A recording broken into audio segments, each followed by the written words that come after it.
Bismillahirrahmanirrahim. Assalamualaikum warahmatullahi wabarakatuh. Ya, hari ini kita akan belajar tentang pembagian kalimat dalam bahasa Arab. Ya, sebelumnya ada yang tahu gak sih ada berapa pembagian kalimat dalam bahasa Arab? Ya, pembagian kalimat dalam bahasa Arab itu ada tiga. Coba ada yang tahu nggak? Yang pertama itu ada isim, yang kedua itu ada fiil, dan yang ketiga itu ada huruf. Ya, sekarang kita akan membahas satu per satu dari pembagian kalimat. Kita bahas yang pertama terlebih dahulu ya, yaitu isim. Ya, yang pertama itu ada isim. Sebelumnya ada yang tahu pengertian isim dalam ilmu nahwu itu apa? Ya, isim itu al-ismu huwa kalimatun dalat ala makna fi nafsiha walam taktaron bi zaman. Isim adalah kata yang menunjukkan satu makna pada dirinya sendiri dan tidak berkaitan dengan waktu. Nah, jadi isim itu merupakan kalimat yang menunjukkan nama orang atau nama benda atau yang lainnya dan tidak berkaitan dengan waktu.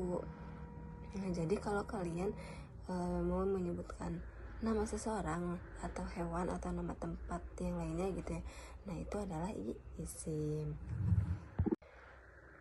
Nah, kemudian sekarang ada tanda-tanda isim. Yang pertama itu dapat dimasuki dengan alif lam. Nah, jadi yang di depannya itu dimulai dengan alif lam itu merupakan ciri isim. Kayak misalnya contohnya al-kitabu, al-qurrasatu. Nah, itu kan di depannya ada alif lam. Kemudian yang kedua itu ada menerima tanwin. Nah, jika ada kata yang di belakangnya ada tanwin itu termasuk ciri isim. Kayak misalnya contohnya Zainabun, Ahmadun. Nah, itu kan di belakangnya ada tanwin. Kemudian yang ketiga itu dapat dimasuki huruf jar. Kayak misalnya fil baiti, ilal madrasati. Nah, itu merupakan ciri isim juga. Nah, kemudian ada contoh-contoh isim. Yang pertama itu ada kitabun, kurrosatun, kursiun. Nah, ini merupakan isim dari benda ya, nama benda. Kemudian ada Muhammadun, ada Aliun, ada Zainabun. Nah, ini juga termasuk isim yang menunjukkan nama orang. Kemudian ada Makkah atau Madinah. Ini merupakan nama tempat. Nah, kemudian kita lanjut ke kalimat yang kedua, yaitu al-fi'lu. Nah, saya sebutin dulu ya pengertiannya. Al-fi'lu huwa kalimatun dalat ala ma'nan fi nafsiha waqtaronat bi zaman. Fi'il adalah kata yang menunjukkan suatu makna pada dirinya sendiri dan disertai keterangan waktu. Nah, kalau tadi isim tidak berkaitan dengan waktu, maka sekarang fi'il berkaitan dengan waktu. Jadi fi'il itu merupakan kalimat kata kerja yang berkaitan dengan waktu. Nah, waktunya itu bisa yang lampau atau yang sekarang ataupun yang akan datang. Nah, kemudian ada macam-macam fi'il. Yang pertama itu ada fi'il madi.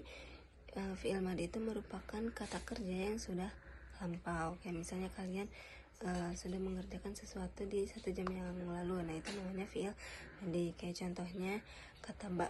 Nah, kata ba itu artinya dia telah menulis. Nah, jadi menulisnya itu bisa jadi di 1 jam yang lalu ataupun di hari kemarin gitu. Kemudian ada fi'il mudhari. Nah, fi'il mudhari ini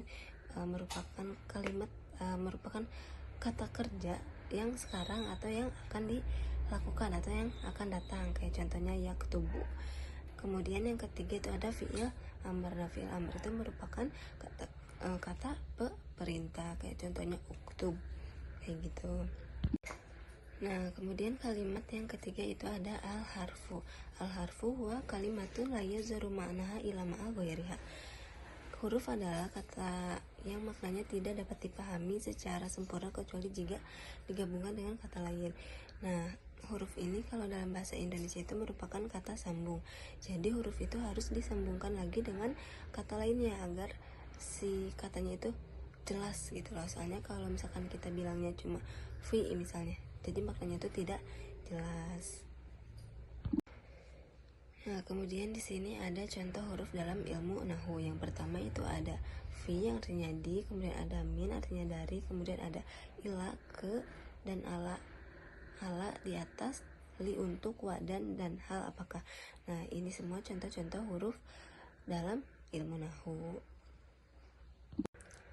Nah, kemudian ada contoh dalam kalimatnya ya. Yang pertama itu ada fil baiti, yang artinya itu di rumah. Nah, hurufnya itu terdapat pada kata fi, yang artinya di.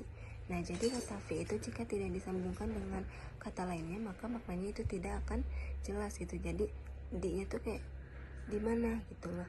Nah, kemudian yang kedua itu ada dhahaba atau libu ilal madrasati. Nah, ini hurufnya berada pada kata ila. Mungkin cukup sekian pembahasan hari ini. Saya cukupkan. Wassalamualaikum warahmatullahi wabarakatuh.